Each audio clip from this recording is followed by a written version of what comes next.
Hi hello ಎಲ್ಲರಿಗೂ ನಮಸ್ಕಾರ. Welcome back to our YouTube channel. So ಇವತ್ತಿನ ಈ ತರಗತಿಯಲ್ಲಿ ಕನ್ನಡ ವಿಭಾಗದಲ್ಲಿ ಬರುವಂತಹ ಪ್ರಮುಖ ಪ್ರಶ್ನೆಗಳನ್ನು ಇಂದಿನ ತರಗತಿಯಲ್ಲಿ ಸಾಲ್ವ್ ಮಾಡ್ತಾ ಹೋಗೋಣ. ಇದು ಕಡ್ಡಾಯ ಕನ್ನಡ ಪ್ರಶ್ನೆ ಪತ್ರಿಕೆನೇ ಆಗಿರ್ಬೋದು ಅಥವಾ ಸಾಮಾನ್ಯ ಕನ್ನಡದಲ್ಲಿ ಬರುವಂತಹ ಪತ್ರಿಕೆ ಅಥವಾ ಪ್ರಶ್ನೆಗಳೇ ಆಗಿರ್ಬೋದು. ಈ ತರಗತಿ ಸಾಲ್ವ್ ಮಾಡೋದ್ರಿಂದ ಅವೆರಡೂ ಪರೀಕ್ಷೆಗೆ ಈ ತರಗತಿ ತುಂಬ ಉಪಯುಕ್ತವಾಗಲಿದೆ. ಸೊ ವಿಡಿಯೋನ ಸ್ಕಿಪ್ ಮಾಡದೆ ಕೊನೆವರೆಗೂ ನೋಡ್ತಾ ಹೋಗಿ. ಇಂದಿನ ಈ ತರಗತಿಯ ಮೊದಲ ಪ್ರಶ್ನೆ ಹೀಗಿದೆ: ವೈದೇಹಿ ಕಾವ್ಯನಾಮದ ಲೇಖಕಿ. ವೈದೇಹಿ ಕಾವ್ಯನಾಮದ ಲೇಖಕಿ. ಆಪ್ಷನ್ಗಳು ನೋಡೋದಾದರೆ ಜಾನಕಿ ಶ್ರೀನಿವಾಸ್ ಮೂರ್ತಿ, ವಿಜಯ ದಬ್ಬೆ, MK ಇಂದಿರಾ, ಯಾವುದೂ ಅಲ್ಲ. ಸೊ ಈ ಪ್ರಶ್ನೆಗೆ ಸರಿಯಾದ ಉತ್ತರ ಆಪ್ಷನ್ 1 ಜಾನಕಿ ಶ್ರೀನಿವಾಸ್ ಮೂರ್ತಿ. ವೈದೇಹಿ ಕಾವ್ಯನಾಮದ ಲೇಖಕಿ ಯಾರು ಅಂದರೆ ಜಾನಕಿ ಶ್ರೀನಿವಾಸ್ ಮೂರ್ತಿ. ನೆಕ್ಸ್ಟ್ ಪ್ರಶ್ನೆ, ಎರಡನೇ ಪ್ರಶ್ನೆ, ಕರ್ನಾಟಕ ರಾಜ್ಯ ಭಾಷೆ ಯಾವುದು? ಕರ್ನಾಟಕ ರಾಜ್ಯ ಭಾಷೆ ಯಾವುದು? ತಮಿಳು, ಮಲಯಾಳಂ, ತೆಲುಗು, ಕನ್ನಡ. ಸೊ ಈ ಪ್ರಶ್ನೆಗೆ ಸರಿಯಾದ ಉತ್ತರ ಆಪ್ಷನ್ 4 ಕನ್ನಡ. ಕರ್ನಾಟಕ ರಾಜ್ಯ ಭಾಷೆ ಯಾವುದು ಅಂದರೆ ಕನ್ನಡ. ನೆಕ್ಸ್ಟ್ ಪ್ರಶ್ನೆ, ಮೂರನೇ ಪ್ರಶ್ನೆ, ಬಸವಣ್ಣನವರ ವಚನಾಂಕಿತ ಯಾವುದು? ಬಸವಣ್ಣನವರ ವಚನಾಂಕಿತ ಯಾವುದು? ಕೂಡಲ ಸಂಗಮ ದೇವ, ರಾಮನಾಥ, ಗುಹೇಶ್ವರ, ಕಪಿಲಸಿದ್ಧ, ಮಲ್ಲಿಕಾರ್ಜುನ. ಸೊ ಈ ಪ್ರಶ್ನೆಗೆ ಸರಿಯಾದ ಉತ್ತರ ಆಪ್ಷನ್ 1 ಕೂಡಲ ಸಂಗಮ ದೇವ. ಬಸವಣ್ಣನವರ ವಚನಾಂಕಿತ ಯಾವುದು ಅಂದರೆ ಕೂಡಲ ಸಂಗಮ ದೇವ. ಇನ್ನು ಈ ರಾಮನಾಥ ಅನ್ನುವಂಥ ಅಂಕಿತ ನಾಮವನ್ನು ಹೊಂದಿದವರು ಯಾರು ಅಂದರೆ ಜೇಡರ ದಾಸಿಮಯ್ಯ. ರಾಮನಾಥ ಇದು ಜೇಡರ ದಾಸಿಮಯ್ಯನ ವಚನಾಂಕಿತ. ಇನ್ನು ಗುಹೇಶ್ವರ ಅನ್ನುವಂಥದ್ದು ಅಲ್ಲಮ ಪ್ರಭುವಿನ ವಚನಾಂಕಿತ. ಇನ್ನು ಕಪಿಲಸಿದ್ಧ ಮಲ್ಲಿಕಾರ್ಜುನ ಅನ್ನುವಂಥದ್ದು ಸಿದ್ದರಾಮನ ವಚನಾಂಕಿತ. ಕೂಡಲ ಸಂಗಮ ದೇವ ಇದು ಬಸವಣ್ಣ, ರಾಮನಾಥ ಜೇಡರ ದಾಸಿಮಯ್ಯ, ಗುಹೇಶ್ವರ ಅಲ್ಲಮ ಪ್ರಭು, ಕಪಿಲಸಿದ್ಧ ಮಲ್ಲಿಕಾರ್ಜುನ ಸಿದ್ದರಾಮ. ನೆಕ್ಸ್ಟ್ ಪ್ರಶ್ನೆ, ನಾಲ್ಕನೇ ಪ್ರಶ್ನೆ, ಆದೇಶ ಸಂಧಿಗೆ ಉದಾಹರಣೆ. ಆದೇಶ ಸಂಧಿಗೆ ಉದಾಹರಣೆ. ಇನ್ನು ಆಪ್ಷನ್ ನೋಡೋದಾದರೆ ಆಪ್ಷನ್ 1 ಹಳೆಗನ್ನಡ, ಆಪ್ಷನ್ 2 ಗುರುವನ್ನು, ಆಪ್ಷನ್ 3 ಗಾಳಿಯನ್ನು, ಆಪ್ಷನ್ 4 ಮಾತಿಲ್ಲ. ಸೊ ಈ ಪ್ರಶ್ನೆಗೆ ಸರಿಯಾದ ಉತ್ತರ ಆಪ್ಷನ್ 1 ಹಳೆಗನ್ನಡ. ಹಳೆಗನ್ನಡ ಇದು ಆದೇಶ ಸಂಧಿಗೆ ಉದಾಹರಣೆಯಾಗಿದೆ. ಇದನ್ನು ನಾವು ಹೇಗೆ ಬಿಡಿಸ್ತೀವಿ ಅಂದರೆ ಹಳೆಯ ಪ್ಲಸ್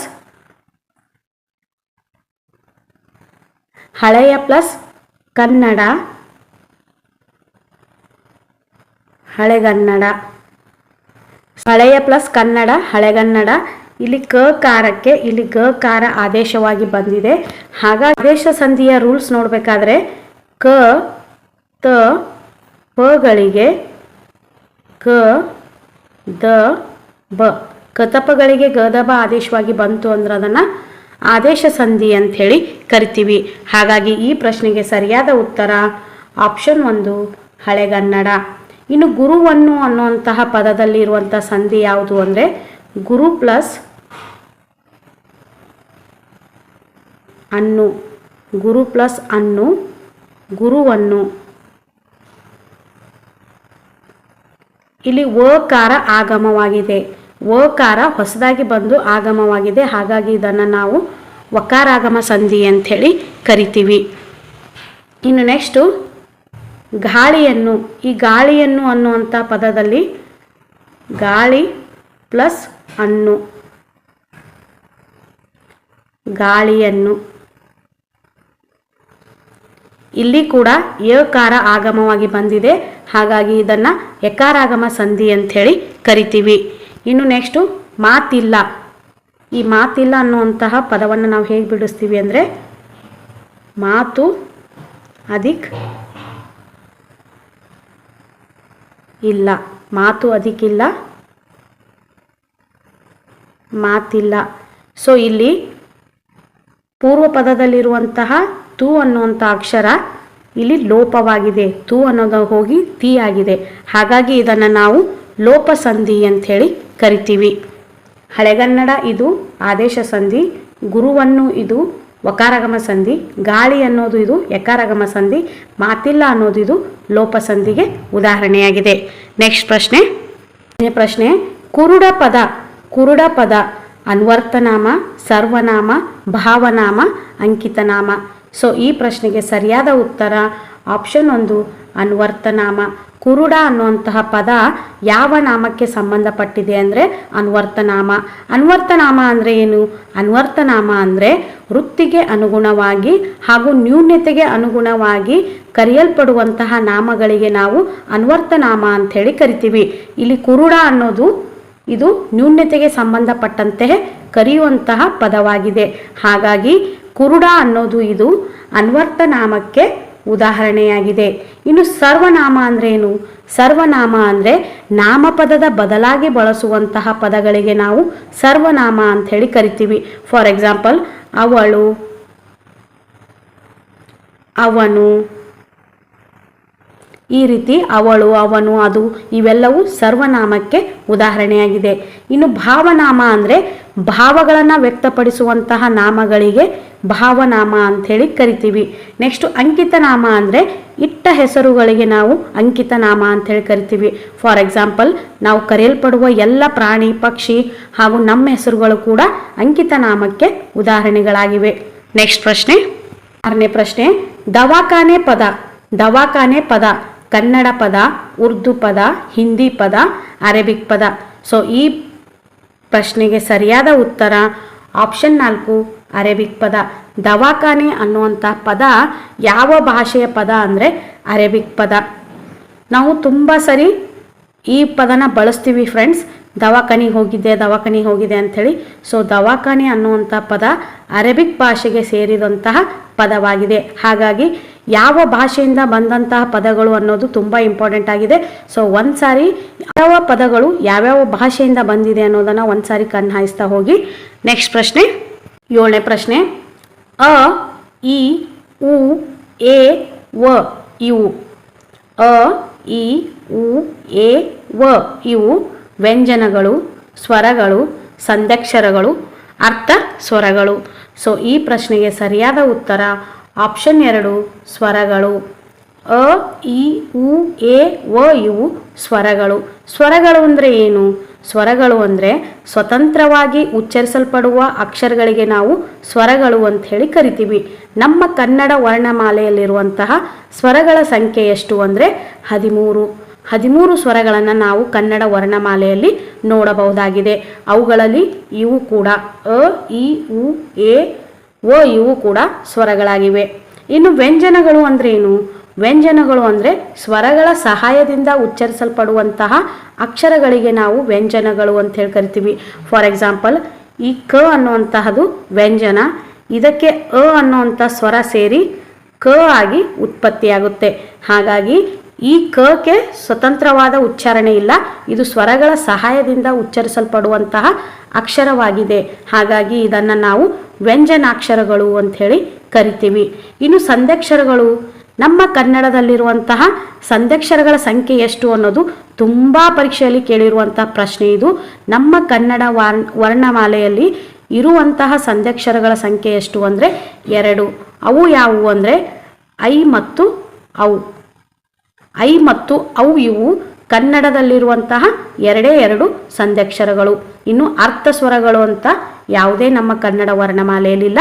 ಹಾಗಾಗಿ ಈ ಆಪ್ಷನ್ ರಾಂಗ್ ಆಗಿದೆ. ನೆಕ್ಸ್ಟ್ ಪ್ರಶ್ನೆ, 8ನೇ ಪ್ರಶ್ನೆ, ಕನ್ನಡದ ರತ್ನತ್ರೇಯರು. ಕನ್ನಡದ ರತ್ನತ್ರೇಯರು ಪಂಪ, ಜನ್ನ ಮತ್ತು ಪೊನ್ನ. ರನ್ನ, ಪಂಪ ಮತ್ತು ಜನ್ನ. ರನ್ನ, ಜನ್ನ ಮತ್ತು ಪೊನ್ನ. ಪಂಪ, ಪೊನ್ನ ಮತ್ತು ರನ್ನ. ಸೊ ಈ ಪ್ರಶ್ನೆಗೆ ಸರಿಯಾದ ಉತ್ತರ ಆಪ್ಷನ್ 4 ಪಂಪ, ಪೊನ್ನ, ರನ್ನ. ಕನ್ನಡದ ರತ್ನತ್ರೇಯರು ಯಾರು ಅಂದರೆ ಪಂಪ, ಪೊನ್ನ ಮತ್ತು ರನ್ನ. ಇವರನ್ನು ನಾವು ಕನ್ನಡದ ರತ್ನತ್ರೇಯರು ಅಂಥೇಳಿ ಕರಿತೀವಿ.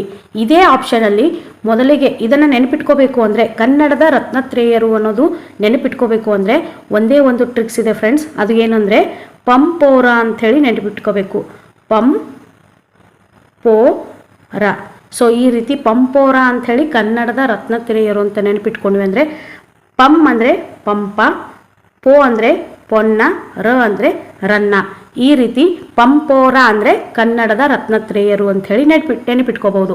ಇನ್ನು ಈ ಮೊದಲನೇದಲ್ಲಿರುವಂತಹ ಪಂಪನ್ನು ಹೊಡೆದಾಕಿ, ಈ ಪಂಪನ್ನು ಹೊಡೆದಾಕಿ ಪೊನ್ನ ರನ್ನ ಇಲ್ಲಿ ಜನ್ನ ಸೇರಿಸ್ಬಿಟ್ಟಿದ್ವಿ ಅಂದರೆ ನಾ ಹೇಳ್ತಾ ಇರೋದು ತಿಳಿತಾ ಇದೆ ಅನ್ಕೋತೀನಿ ಫ್ರೆಂಡ್ಸ್. ಇಲ್ಲಿ ಮೊದಲೇ ಆಪ್ಷನ್ನಲ್ಲಿ ಇರುವಂತಹ ಪಂಪನ ಹೊಡೆದಾಕಿ ಪೊನ್ನ ಮತ್ತು ರನ್ನ ಮತ್ತು ಜನ್ನನ್ನು ನಾವು ಸೇರಿಸಿದ್ವಿ ಅಂದ್ರೆ ಇವರನ್ನ ನಾವು ಕವಿ ಚಕ್ರವರ್ತಿಗಳು ಅಂತ ಹೇಳಿ ಕರಿತೀವಿ. ಕನ್ನಡದಲ್ಲಿರುವಂತಹ ಕವಿ ಚಕ್ರವರ್ತಿಗಳು ಯಾರು ಅಂದರೆ ಪೊನ್ನ ರನ್ನ ಜನ್ನ. ಕನ್ನಡದ ರತ್ನತ್ರೇಯರು ಯಾರು ಅಂದರೆ ಪಂಪ ಪೊನ್ನ ರನ್ನ. ಸೊ ನೆಕ್ಸ್ಟ್ ಪ್ರಶ್ನೆ 9ನೇ ಪ್ರಶ್ನೆ. ಕ ಚ ಟ ತ ಪ ಇವು ಕ ಚ ಟ ತ ಪ ಇವು ಸ್ವರಗಳು, ವ್ಯಂಜನಗಳು, ಸಂಧ್ಯಕ್ಷರಗಳು, ಅನುನಾಸಿಕಗಳು. ಸೊ ಈ ಪ್ರಶ್ನೆಗೆ ಸರಿಯಾದ ಉತ್ತರ ಆಪ್ಷನ್ 2 ವ್ಯಂಜನಗಳು. ಈಗ ತಾನೇ ಹೇಳಿದೆ ನಾನು, ಸ್ವರ ಅಂದರೆ ಏನು, ಸ್ವತಂತ್ರವಾಗಿ ಉಚ್ಚರಿಸಲ್ಪಡುವ ಅಕ್ಷರಗಳಿಗೆ ಸ್ವರ ಅಂತೀವಿ. ವ್ಯಂಜನ ಅಂದರೆ ಸ್ವರಗಳ ಸಹಾಯದಿಂದ ಉಚ್ಚರಿಸಲ್ಪಡುವ ಅಕ್ಷರಗಳಿಗೆ ವ್ಯಂಜನ ಅಂತೀವಿ. ಇನ್ನು ಅನುನಾಸಿಕಗಳು ಅಂದರೆ ಮೂಗಿನ ಸಹಾಯದಿಂದ ಉಚ್ಚರಿಸಲ್ಪಡುವ ಅಕ್ಷರಗಳಿಗೆ ಅನುನಾಸಿಕಗಳು ಅಂತ ಹೇಳಿ ಕರಿತೀವಿ. ಸಂಧ್ಯಕ್ಷರಗಳು ಎಷ್ಟದಾವ ಅಂತ ಹೇಳಿದೆ ಇನ್ನೇಗೆ 2 ಸಂಧ್ಯಕ್ಷರಗಳನ್ನು ನಾವು ಕನ್ನಡದಲ್ಲಿ ನೋಡ್ಬೋದು. ಯಾವ್ಯಾವು ಅಂದರೆ ಐ ಮತ್ತು ಔ. ಇನ್ನು ಸ್ವರಗಳು 13 ಅದಾವ, ವ್ಯಂಜನಗಳು 34 ಅದಾವ, ಸಂಧ್ಯಕ್ಷರಗಳು 2 ಅದಾವ, ಅನುನಾಸಿಕಗಳು 5. ನಮ್ಮ ಕನ್ನಡ ವರ್ಣಮಾಲೆಯಲ್ಲಿರುವ ಅನುನಾಸಿಕಗಳ ಸಂಖ್ಯೆ ಎಷ್ಟು ಅಂದರೆ 5, ಸಂಧ್ಯಕ್ಷರಗಳು ಸಂಖ್ಯೆ ಎಷ್ಟು ಅಂದರೆ 2, ವ್ಯಂಜನಗಳು 34, ಸ್ವರಗಳು 13. ಇನ್ನು ಕದಿಂದ ಹಿಡಿದು ಹಳವರೆಗೂ ಬರುವಂತಹ ಅಕ್ಷರಗಳಿಗೆ ನಾವು ವ್ಯಂಜನಗಳು ಅಂತೀವಿ. ಇದೇ ವ್ಯಂಜನಗಳನ್ನು ಮತ್ತೆ 2 ವಿಧಗಳಾಗಿ ವಿಂಗಡಿಸ್ತೀವಿ. ಅದು ಎಲ್ಲರಿಗೂ ನಿಮಗೆ ಗೊತ್ತಿದೆ ಅಂತ ಹೇಳಿ ಅನ್ಕೋತೀನಿ. ಸೊ ಕಚಟ ತಪಗಳು ಇವು ವ್ಯಂಜನಗಳು. ನೆಕ್ಸ್ಟ್ ಪ್ರಶ್ನೆ 10ನೇ ಪ್ರಶ್ನೆ. ಕ್ರಿಯಾಪದದ ಮೂಲ ರೂಪ. ಕ್ರಿಯಾಪದದ ಮೂಲ ರೂಪ ಯಾವುದು ಅನ್ನೋದು ಪ್ರಶ್ನೆ ಇದೆ. ಸೊ ಆಪ್ಷನ್ ನೋಡೋದಾದರೆ ಪ್ರಾತಿಪದಿಕ, ಪ್ರಕೃತಿ, ಪ್ರತ್ಯಯ, ಧಾತು. ಸೊ ಈ ಪ್ರಶ್ನೆಗೆ ಸರಿಯಾದ ಉತ್ತರ ಯಾವುದು ಅಂದರೆ ಧಾತು. ಕ್ರಿಯಾಪದದ ಮೂಲ ರೂಪವನ್ನು ನಾವು ಧಾತು ಅಂಥೇಳಿ ಕರಿತೀವಿ. ಅದೇ ರೀತಿ ನಾಮಪದದ ಮೂಲ ರೂಪವನ್ನು ನಾವು ನಾಮ ಪ್ರಕೃತಿ ಅಂಥೇಳಿ ಕರಿತೀವಿ. 11ನೇ ಪ್ರಶ್ನೆ. ಕನ್ನಡ ವರ್ಣಮಾಲೆಯಲ್ಲಿರುವ ಒಟ್ಟು ಅಕ್ಷರಗಳು. ಕನ್ನಡ ವರ್ಣಮಾಲೆಯಲ್ಲಿರುವ ಒಟ್ಟು ಅಕ್ಷರಗಳು 50, 47, 52, 49. ಸೊ ಈ ಪ್ರಶ್ನೆಗೆ ಸರಿಯಾದ ಉತ್ತರ ಆಪ್ಷನ್ 4 49. ಸೊ ಕನ್ನಡದಲ್ಲಿರುವಂತಹ ವರ್ಣಮಾಲೆಗಳ ಸಂಖ್ಯೆ ಎಷ್ಟು ಅಂದರೆ 49. ಪ್ರೆಸೆಂಟ್ ನಮ್ಮ ಕನ್ನಡ ವರ್ಣಮಾಲೆಯಲ್ಲಿರುವ ಅಕ್ಷರಗಳ ಸಂಖ್ಯೆ ಎಷ್ಟು ಅಂದರೆ 49. ಕೇಶಿರಾಜನ ಪ್ರಕಾರ ಕನ್ನಡ ವರ್ಣಮಾಲೆಯಲ್ಲಿರುವ ಅಕ್ಷರಗಳು ಎಷ್ಟು ಅನ್ನೋದು ತುಂಬ ಸಾರಿ ಪ್ರಶ್ನೆಯಾಗಿದೆ. ಕೇಶಿರಾಜನ ಪ್ರಕಾರ 47. ಆಟ್ ಪ್ರೆಸೆಂಟ್ 49 ಕನ್ನಡ ವರ್ಣಮಾಲೆಗಳು ನಮ್ಮ ಕನ್ನಡದಲ್ಲಿವೆ. ನೆಕ್ಸ್ಟ್ ಪ್ರಶ್ನೆ 12ನೇ ಪ್ರಶ್ನೆ. ಅಂಸಿ ಸಮಾಸಕ್ಕೆ ನಿದರ್ಶನ. ಅಂಸಿ ಸಮಾಸಕ್ಕೆ ನಿದರ್ಶನ ಕೆಂದಾವರೆ, ಮುಕ್ಕಣ್ಣ, ಮುಂಬಾಗಿಲು, ಅರಮನೆ.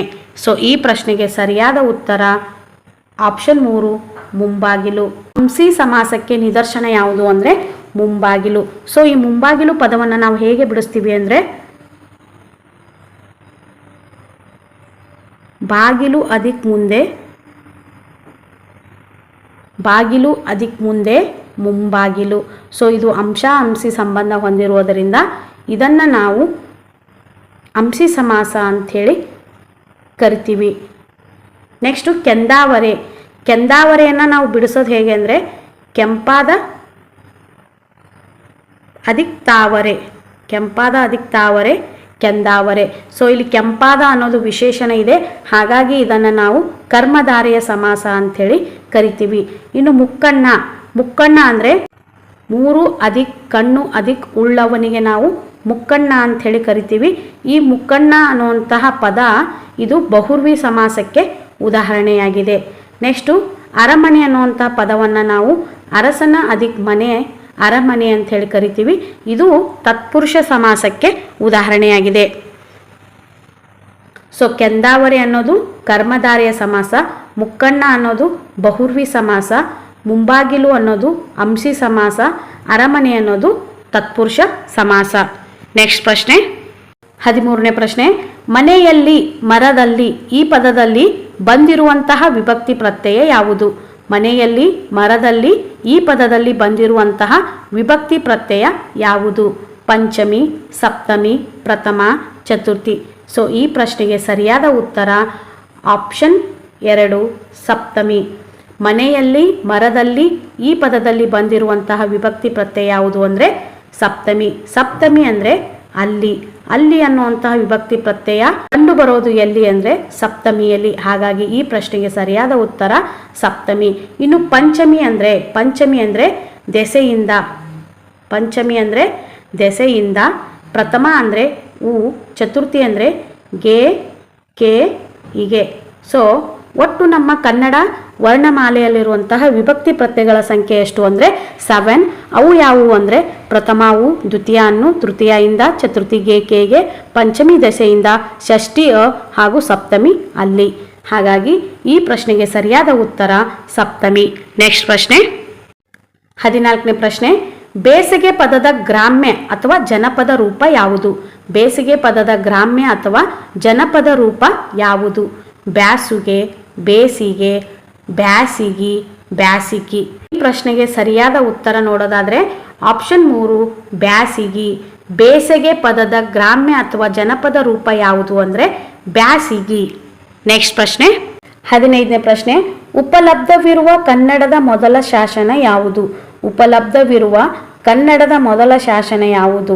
ಐಹೊಳೆ ಶಾಸನ, ಹಲ್ಮಿಡಿ ಶಾಸನ, ಬಾದಾಮಿ ಶಾಸನ, ತಮ್ಮಟಕಲ್ಲು ಶಾಸನ. ಸೊ ಈ ಪ್ರಶ್ನೆಗೆ ಸರಿಯಾದ ಉತ್ತರ ಆಪ್ಷನ್ 2 ಹಲ್ಮಿಡಿ ಶಾಸನ.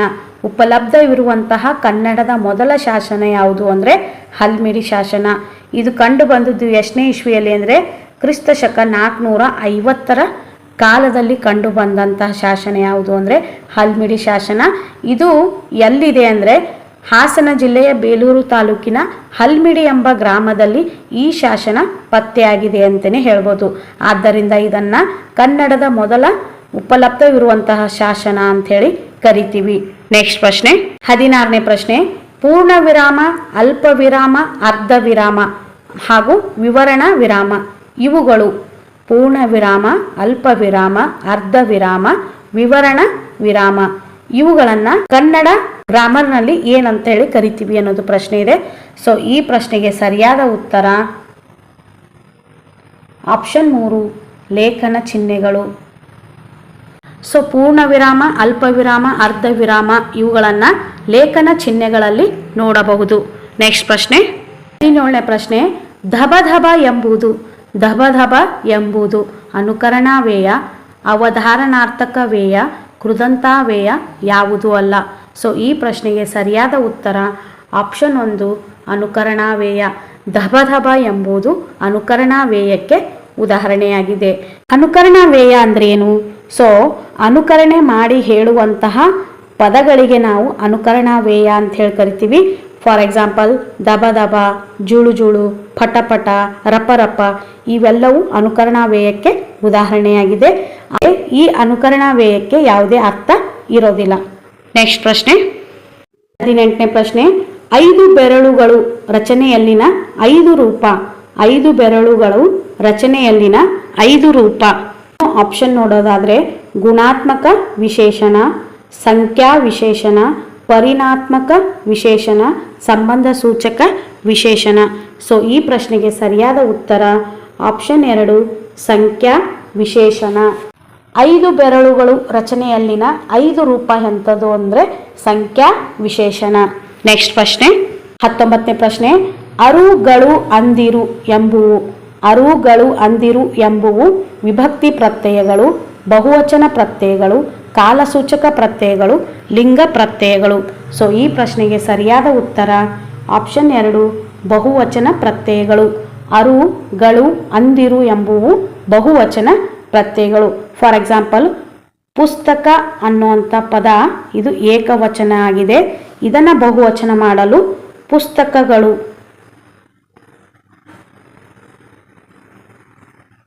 ಸೊ ಇಲ್ಲಿ ಗಳು ಅನ್ನೋಂಥದ್ದನ್ನು ಬಳಸಿದ್ರೆ ನಾವು ಇದು ಬಹುವಚನ ಆಯಿತು. ಇನ್ನು ಅಮ್ಮ ಅಮ್ಮಂದಿರು, ತಮ್ಮ ತಮ್ಮಂದಿರು ಈ ರೀತಿ ಅರುಗಳು ಅಂದಿರು ಇವು ಬಹುವಚನ ಪ್ರತ್ಯಯಗಳಾಗಿವೆ. ನೆಕ್ಸ್ಟ್ ಪ್ರಶ್ನೆ, 20ನೇ ಪ್ರಶ್ನೆ. ಚುಟುಕುಗಳ ಬ್ರಹ್ಮ ಎಂದು ಪ್ರಖ್ಯಾತರಾದವರು ಯಾರು? ಚುಟುಕುಗಳ ಬ್ರಹ್ಮ ಎಂದು ಪ್ರಖ್ಯಾತರಾದವರು ಯಾರು? Dinakar Desai, S V Ranganna, Channaveera Kanavi, Kuvempu. So ಈ ಪ್ರಶ್ನೆಗೆ ಸರಿಯಾದ ಉತ್ತರ ಆಪ್ಷನ್ 1 ದಿನಕರ ದೇಸಾಯಿ. ಚುಟುಕುಗಳ ಬ್ರಹ್ಮ ಎಂದು ಪ್ರಖ್ಯಾತರಾದವರು ಯಾರು ಅಂದರೆ ದಿನಕರ ದೇಸಾಯಿಯವರು. ನೆಕ್ಸ್ಟ್ ಪ್ರಶ್ನೆ 21ನೇ ಪ್ರಶ್ನೆ. ವಚನ ಎಂಬುದು ಪದ್ಯ ಕಾವ್ಯ, ಗದ್ಯ ಕಾವ್ಯ, ಅನುಭವ ಗದ್ಯ, ಗದ್ಯ ಪದ್ಯ ಮಿಶ್ರಿತ ಕಾವ್ಯ. ಸೊ ಈ ಪ್ರಶ್ನೆಗೆ ಸರಿಯಾದ ಉತ್ತರ ಆಪ್ಷನ್ 3 ಅನುಭವ ಗದ್ಯ. ವಚನ ಎಂಬುದು ಅನುಭವ ಗದ್ಯಕ್ಕೆ ಉದಾಹರಣೆಯಾಗಿದೆ. ನೆಕ್ಸ್ಟ್ ಪ್ರಶ್ನೆ 22ನೇ ಪ್ರಶ್ನೆ. ಕಮಲಜ ಇದರ ಸಮನಾರ್ಥಕ ಪದ. ಕಮಲಜ ಇದರ ಸಮನಾರ್ಥಕ ಪದ. ಆಪ್ಷನ್ ನೋಡೋದಾದ್ರೆ ವಿಷ್ಣು, ಶಿವ, ಕರ್ಣ, ಬ್ರಹ್ಮ. ಸೊ ಈ ಪ್ರಶ್ನೆಗೆ ಸರಿಯಾದ ಉತ್ತರ ಆಪ್ಷನ್ 4 ಬ್ರಹ್ಮ. ಕಮಲಜ ಪದದ ಸಮನಾರ್ಥಕ ಪದ ಯಾವುದು ಅಂದರೆ ಬ್ರಹ್ಮ. ನೆಕ್ಸ್ಟ್ ಪ್ರಶ್ನೆ 23ನೇ ಪ್ರಶ್ನೆ. ಛಂದಸ್ಸಿನ 3 ಮುಖ್ಯ ಅಂಗಗಳು. ಛಂದಸ್ಸಿನ 3 ಮುಖ್ಯ ಅಂಗಗಳು. ಅಲಂಕಾರ, ವರ್ಣನೆ, ಗತಿ. ರಾಗ, ತಾಳ, ಲಯ. ಲಯ, ಯತಿ, ಪ್ರಾಸ. ಗತಿ, ವರ್ಣನೆ, ಲಯ. ಸೊ ಈ ಪ್ರಶ್ನೆಗೆ ಸರಿಯಾದ ಉತ್ತರ ಆಪ್ಷನ್ 3 ಲಯ, ಯತಿ, ಪ್ರಾಸ. ಛಂದಸ್ಸಿನ 3 ಮುಖ್ಯ ಅಂಗಗಳು ಯಾವುವು ಅಂದರೆ ಲಯ, ಯತಿ, ಪ್ರಾಸ. ನೆಕ್ಸ್ಟ್ ಪ್ರಶ್ನೆ 24ನೇ ಪ್ರಶ್ನೆ. ಮಂಕುತಿಮ್ಮನ ಕಗ್ಗ ಬರೆದವರು ಯಾರು? ಮಂಕುತಿಮ್ಮನ ಕಗ್ಗ ಬರೆದವರು ಯಾರು? ಕುವೆಂಪು, ಪುತೀನ, ಡಿ.ವಿ.ಜಿ, ಅಂಬಿಕಾತನಯ ದತ್ತ. ಸೊ ಈ ಪ್ರಶ್ನೆಗೆ ಸರಿಯಾದ ಉತ್ತರ ಆಪ್ಷನ್ 3 ಡಿ.ವಿ.ಜಿ. ಮಂಕುತಿಮ್ಮನ ಕಗ್ಗ ಬರೆದವರು ಯಾರು ಅಂದರೆ ಡಿ.ವಿ.ಜಿ. ನೆಕ್ಸ್ಟ್ ಪ್ರಶ್ನೆ 25ನೇ ಪ್ರಶ್ನೆ. ಕವಿರಾಜ ಮಾರ್ಗ ಕೃತಿ. ಕವಿರಾಜ ಮಾರ್ಗ ಕೃತಿ ವ್ಯಾಕರಣ ಗ್ರಂಥ, ಅಲಂಕಾರ ಗ್ರಂಥ, ಗದ್ಯ ಗ್ರಂಥ, ನಾಟಕ ಗ್ರಂಥ. ಸೊ ಈ ಪ್ರಶ್ನೆಗೆ ಸರಿಯಾದ ಉತ್ತರ ಆಪ್ಷನ್ 2 ಅಲಂಕಾರ ಗ್ರಂಥ. ಕವಿರಾಜ ಮಾರ್ಗ ಕೃತಿ ಇದು ಎಂಥದಕ್ಕೆ ಸಂಬಂಧಪಟ್ಟಿದ್ದು ಅಂದರೆ ಅಲಂಕಾರ ಗ್ರಂಥಕ್ಕೆ ಸಂಬಂಧಪಟ್ಟಂಥ ಕೃತಿ ಯಾವುದು ಅಂದರೆ ಕವಿರಾಜ ಮಾರ್ಗ. ಇದನ್ನು ಬರೆದವರು ಯಾರು ಅಂದರೆ ಶ್ರೀ ವಿಜಯ. ಶ್ರೀ ವಿಜಯ ಬರೆದಂತಹ ಕವಿರಾಜ ಮಾರ್ಗ ಕೃತಿ ಇದು ಅಲಂಕಾರ ಗ್ರಂಥ. ನೆಕ್ಸ್ಟ್ ಪ್ರಶ್ನೆ 26ನೇ ಪ್ರಶ್ನೆ. ಬಟಾಟೆ ಎಂಬುದು ಪರ್ಷಿಯನ್ ಪದ, ರೋಮನ್ ಪದ, ಪೋರ್ಚುಗೀಸ್ ಪದ, ಗ್ರೀಕ್ ಪದ. ಸೊ ಈ ಪ್ರಶ್ನೆಗೆ ಸರಿಯಾದ ಉತ್ತರ ಆಪ್ಷನ್ 3 ಪೋರ್ಚುಗೀಸ್ ಪದ. ಬಟಾಟೆ ಎಂಬುವಂತಹ ಪದ ಯಾವ ಭಾಷೆಗೆ ಸಂಬಂಧಪಟ್ಟಂತಹ ಪದ ಅಂದರೆ ಪೋರ್ಚುಗೀಸ್ ಪದ. ನೆಕ್ಸ್ಟ್ ಪ್ರಶ್ನೆ 28ನೇ ಪ್ರಶ್ನೆ. ಕಟ್ಟಡವನ್ನು ಎಂಬುವುದರಲ್ಲಿ ಇರುವ ವಿಭಕ್ತಿ ಯಾವುದು? ಕಟ್ಟಡವನ್ನು ಎಂಬುವುದರಲ್ಲಿ ಇರುವ ವಿಭಕ್ತಿ ಯಾವುದು? ಪ್ರಥಮ, ದ್ವಿತೀಯ, ತೃತೀಯ, ಚತುರ್ಥಿ. ಸೊ ಈ ಪ್ರಶ್ನೆಗೆ ಸರಿಯಾದ ಉತ್ತರ ಆಪ್ಷನ್ 2 ದ್ವಿತೀಯ. ಕಟ್ಟಡವನ್ನು ಅನ್ನುವಲ್ಲಿ ಅನ್ನು ಅನ್ನುವಂಥ ವಿಭಕ್ತಿ ಪ್ರತ್ಯಯವನ್ನು ನಾವು ನೋಡ್ತೀವಿ. ಸೊ ಅನ್ನು ಅನ್ನೋದು ದ್ವಿತೀಯ ವಿಭಕ್ತಿ ಪ್ರತ್ಯಯವಾಗಿದೆ. ಪ್ರಥಮ ಅಂದರೆ ಉ, ತೃತೀಯ ಅಂದರೆ ಇಂದ, ಚತುರ್ಥಿ ಅಂದರೆ ಗೆ, ಹೀಗೆ. ಹಾಗಾಗಿ ಈ ಪ್ರಶ್ನೆಗೆ ಸರಿಯಾದ ಉತ್ತರ ದ್ವಿತೀಯ. ನೆಕ್ಸ್ಟ್ ಪ್ರಶ್ನೆ 29ನೇ ಪ್ರಶ್ನೆ. ಗೌರ್ಮೆಂಟ್ ಬ್ರಾಹ್ಮಣ ಕೃತಿಯ ಕರ್ತು. ಗೌರ್ಮೆಂಟ್ ಬ್ರಾಹ್ಮಣ ಕೃತಿಯ ಕರ್ತು ಸಿದ್ಧಲಿಂಗಯ್ಯ, ದೇವನೂರು ಮಹಾದೇವ, ಮ ಜವರಯ್ಯ, ಅರವಿಂದ್ ಮಾಲಗತ್ತಿ. ಸೊ ಈ ಪ್ರಶ್ನೆಗೆ ಸರಿಯಾದ ಉತ್ತರ ಆಪ್ಷನ್ 4 ಅರವಿಂದ್ ಮಾಲಗತ್ತಿ. ಗೌರ್ಮೆಂಟ್ ಬ್ರಾಹ್ಮಣ ಕೃತಿಯ ಕರ್ತು ಯಾರು ಅಂದರೆ ಅರವಿಂದ್ ಮಾಲಗತ್ತಿ. ನೆಕ್ಸ್ಟ್ ಪ್ರಶ್ನೆ 30ನೇ ಪ್ರಶ್ನೆ. ಪ್ರಕೃತಿಯೊಂದಿಗೆ ಸೇರುವ ಪ್ರತ್ಯಯ. ಪ್ರಕೃತಿಯೊಂದಿಗೆ ಸೇರುವ ಪ್ರತ್ಯಯ ಅಖ್ಯಾತ ಪ್ರತ್ಯಯ, ವಿಭಕ್ತಿ ಪ್ರತ್ಯಯ, ಅನುಕರಣ ಪ್ರತ್ಯಯ ಯಾವುದೂ ಅಲ್ಲ. ಸೊ ಈ ಪ್ರಶ್ನೆಗೆ ಸರಿಯಾದ ಉತ್ತರ ಆಪ್ಷನ್ 2 ವಿಭಕ್ತಿ ಪ್ರತ್ಯಯ. ಅಂದರೆ ನಾಮ ಪ್ರಕೃತಿಯೊಂದಿಗೆ ವಿಭಕ್ತಿ ಪ್ರತ್ಯಯಗಳು ಸೇರಿ ಒಂದು ನಾಮಪದವಾಗಿ ಸಿದ್ಧಗೊಳ್ಳುತ್ತೆ. ಹಾಗಾಗಿ ಪ್ರಕೃತಿಯೊಂದಿಗೆ ಸೇರುವಂತಹ ಪ್ರತ್ಯಯ ಯಾವುದು ಅಂದರೆ ವಿಭಕ್ತಿ ಪ್ರತ್ಯಯ. ನೆಕ್ಸ್ಟ್ ಪ್ರಶ್ನೆ 31ನೇ ಪ್ರಶ್ನೆ. ಗುಂಪಿಗೆ ಸೇರದ ಪದ ಯಾವುದು? ಗುಂಪಿಗೆ ಸೇರದ ಪದ ಯಾವುದು? ಬಯಲಾಟ, ದೊಡ್ಡಾಟ, ಹೊಡೆದಾಟ, ಸಣ್ಣಾಟ. ಸೊ ಈ ಪ್ರಶ್ನೆಗೆ ಸರಿಯಾದ ಉತ್ತರ ಆಪ್ಷನ್ 3 ಹೊಡೆದಾಟ. ಬಯಲಾಟ, ದೊಡ್ಡಾಟ, ಸಣ್ಣಾಟ ಇವೆಲ್ಲವೂ ಆಟಗಳಿಗೆ ಸಂಬಂಧಪಟ್ಟದ್ರೆ ಹೊಡೆದಾಟ ಅನ್ನೋದು ಇದು ಜಗಳಕ್ಕೆ ಸಂಬಂಧಪಟ್ಟಂತಹ ವರ್ಡ್ ಆಗಿದೆ. ಹಾಗಾಗಿ ಈ ವರ್ಡ್ ಈ ಗುಂಪಿಗೆ ಸೇರೋದಿಲ್ಲ. ಹಾಗಾಗಿ ಗುಂಪಿಗೆ ಸೇರದ ಪದ ಯಾವುದು ಅಂದರೆ ಹೊಡೆದಾಟ. ನೆಕ್ಸ್ಟ್ ಪ್ರಶ್ನೆ 32ನೇ ಪ್ರಶ್ನೆ. ಒಳ್ಳೆಯ ಎಂಬುದು ಸರ್ವನಾಮ, ಗುಣವಾಚಕ, ದಿಗ್ವಾಚಕ, ಸಂಖ್ಯಾವಾಚಕ. ಸೊ ಈ ಪ್ರಶ್ನೆಗೆ ಸರಿಯಾದ ಉತ್ತರ ಆಪ್ಷನ್ 2 ಗುಣವಾಚಕ. ಒಳ್ಳೆಯ ಎಂಬುದು ಗುಣವನ್ನು ಹೇಳುವಂತಹ ಪದವಾಗಿದೆ. ಅಂದರೆ ಅವಳು ಒಳ್ಳೆಯ ಹುಡುಗಿ, ಅವಳ ಗುಣವನ್ನು ಹೇಳಲು ನಾವು ಒಳ್ಳೆಯ ಅನ್ನುವಂಥ ಪದವನ್ನು ಬಳಸ್ತಾ ಇದ್ದೀವಿ. ಹಾಗಾಗಿ ಒಳ್ಳೆಯ ಅನ್ನುವಂಥ ಪದ ಗುಣ ವಿಶೇಷಣ ಮಾಡಲು ಬಳಸುವಂಥ ಪದವಾಗಿರುವುದರಿಂದ ಇದು ಗುಣವಾಚಕಕ್ಕೆ ಉದಾಹರಣೆಯಾಗಿದೆ. ಸರ್ವನಾಮ ಅಂದರೆ ನಿಮ್ಗೆ ಹೇಳಿದೆ, ನಾಮಪದದ ಬದಲಾಗಿ ಬಳಸುವಂಥ ಪದಗಳಿಗೆ ಸರ್ವನಾಮ ಅಂತ ಹೇಳಿ ಕರಿತೀವಿ. ದಿಗ್ವಾಚಕ ಅಂದರೆ ದಿಕ್ಕುಗಳ ಕುರಿತು ಹೇಳುವಂತಹ ಪದಗಳಿಗೆ ದಿಗ್ವಾಚಕಗಳು ಅಂತ ಹೇಳಿ ಕರಿತೀವಿ. ಸಂಖ್ಯಾವಾಚಕ ಅಂದರೆ ಸಂಖ್ಯೆ ಇತ್ತು ಅಂದರೆ ಸಂಖ್ಯೆಗಳ ಕುರಿತು ಹೇಳುವಂತಹ ಪದಗಳಿಗೆ ನಾವು ಸಂಖ್ಯಾವಾಚಕಗಳು ಅಂಥೇಳಿ ಕರಿತೀವಿ. ನೆಕ್ಸ್ಟ್ ಪ್ರಶ್ನೆ, 33ನೇ ಪ್ರಶ್ನೆ. ಮುದ್ರಾ ಮಂಜುಷ ಕೃತಿಗೆ ಮೂಲ ಆಕರ. ಮುದ್ರಾ ಮಂಜುಷ ಕೃತಿಗೆ ಮೂಲ ಆಕರ. ಮುದ್ರೆ ಅಂಗುರ, ಮುದ್ರಾ ರಾಕ್ಷಸ, ಮುದ್ರಾ ಚೈತನ್ಯ, ಮುದ್ರಾ ಲೋಲಗ. ಸೊ ಈ ಪ್ರಶ್ನೆಗೆ ಸರಿಯಾದ ಉತ್ತರ ಆಪ್ಷನ್ 2 ಮುದ್ರಾ ರಾಕ್ಷಸ. ಮುದ್ರಾ ಮಂಜುಷ ಕೃತಿಗೆ ಮೂಲ ಆಕರ ಯಾವುದು ಅಂದರೆ ಮುದ್ರಾ ರಾಕ್ಷಸ. ನೆಕ್ಸ್ಟ್ ಪ್ರಶ್ನೆ, 34ನೇ ಪ್ರಶ್ನೆ. ಸೋಮೇಶ್ವರ ಶತಕದಂತೆ ಆಧುನಿಕ ಸಾಹಿತ್ಯದಲ್ಲಿರುವ ಕೃತಿ ಯಾವುದು? ಸೋಮೇಶ್ವರ ಶತಕದಂತೆ ಆಧುನಿಕ ಸಾಹಿತ್ಯದಲ್ಲಿರುವಂತಹ ಕೃತಿ ಯಾವುದು? ಆಪ್ಷನ್ ನೋಡೋದಾದರೆ ಉಮರನ ಹೊಸುಗೆ, ಮಂಕುತಿಮ್ಮನ ಕಗ್ಗ, ಜ್ಞಾಪಕ ಚಿತ್ರ ಶಾಲೆ ಯಾವುದೂ ಅಲ್ಲ. ಸೊ ಈ ಪ್ರಶ್ನೆಗೆ ಸರಿಯಾದ ಉತ್ತರ ಆಪ್ಷನ್ 2 ಮಂಕುತಿಮ್ಮನ ಕಗ್ಗ. ಸೋಮೇಶ್ವರ ಶತಕದಂತೆ ಆಧುನಿಕ ಸಾಹಿತ್ಯದಲ್ಲಿರುವಂತಹ ಕೃತಿ ಯಾವುದು ಅಂದರೆ ಮಂಕುತಿಮ್ಮನ ಕಗ್ಗ.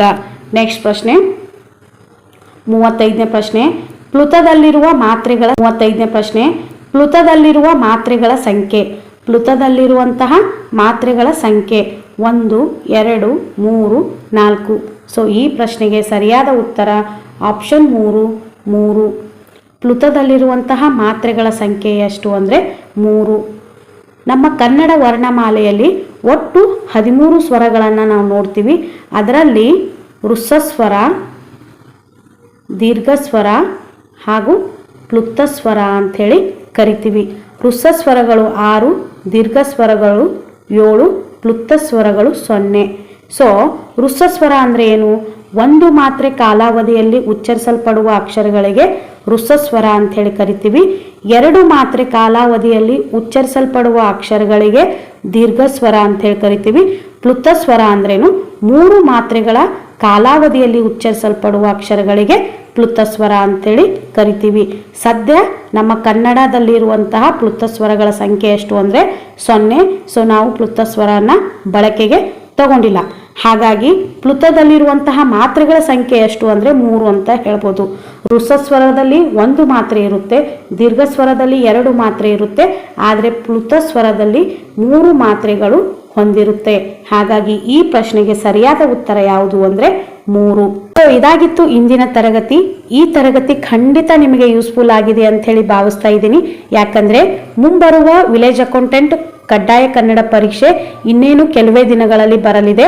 ಸೊ ಅಲ್ಲಿ ಕಡ್ಡಾಯ ಕನ್ನಡ ಪರೀಕ್ಷೆಯಲ್ಲಿಯೂ ಆಯಿತು ಹಾಗೂ ಸಂವಹನ ಪತ್ರಿಕೆ ಅಂದರೆ ಪೇಪರ್ 2ನಲ್ಲಿ 35 ಅಂಕಗಳನ್ನು ಒಳಗೊಂಡಿರುವ ಪ್ರಶ್ನೆ ಪತ್ರಿಕೆಯಲ್ಲಿ ಕೂಡ ಕನ್ನಡ ವಿಭಾಗದಲ್ಲಿ ಬರುವಂತಹ ಪ್ರಶ್ನೆಗಳನ್ನು ಇವತ್ತಿನ ತರಗತಿಯಲ್ಲಿ ಸಾಲ್ವ್ ಮಾಡ್ತಾ ಹೋಗಿದ್ದೀನಿ.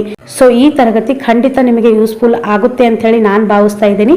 ಯಾಕೆಂದರೆ ಇದು ಕಡ್ಡಾಯ ಕನ್ನಡ ಹಾಗೂ ಸಾಮಾನ್ಯ ಕನ್ನಡ ಎರಡೂ ಪ್ರಶ್ನೆ ಪತ್ರಿಕೆಗೆ ಖಂಡಿತ ಉಪಯೋಗವಾಗಲಿದೆ. ಹಾಗಾಗಿ ಈ ತರಗತಿ ನಿಮಗೆ ಇಷ್ಟವಾದರೆ ಪ್ಲೀಸ್ ಲೈಕ್ ಮಾಡಿ, ಶೇರ್ ಮಾಡಿ ಹಾಗೂ ತಪ್ಪದೆ ಸಬ್ಸ್ಕ್ರೈಬ್ ಮಾಡ್ಕೊಳ್ಳಿ.